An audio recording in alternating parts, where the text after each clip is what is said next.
जय जनार्दन. शीतली प्राणायाम. ज्यांनी श्रावण उपवास वगैरे केले असतील त्यांच्यासाठी खूप फायदेमंद आहे. भूक आणि प्यास थोडी कमी होण्यास मदत होते. तर हे जास्त करून उन्हाळ्यात करतात, पण आता उपवास असल्यामुळं श्रावणमध्ये बी करू शकतात. ओके. जेवण वगैरे केल्यानंतर 2 तासानंतरच प्राणायाम करत जाणे. लवकर लगेच जेवणानंतर लगेच प्राणायाम वगैरे करू नये.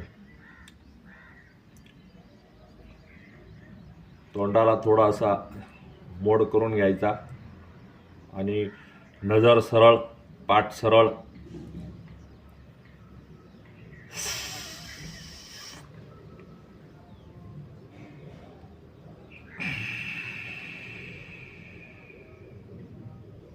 श्वास थोडा रोखून दोघं नाकातून सोडायचा असा.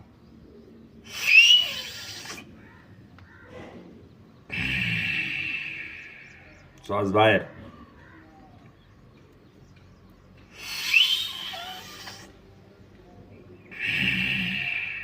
श्वास बाहेर.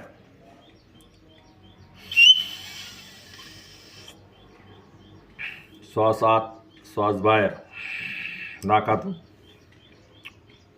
ओके. दिवसातून कमीत कमी 20-20 राऊंड मारायचे. आता श्रावण महिन्यात आपण उपवासामध्ये जे प्राणायाम आणि आसन करू शकतो तेच आपण घेणार आहोत. ओके. Bye bye. जय जनार्दन. जय सद्गुरू माऊली.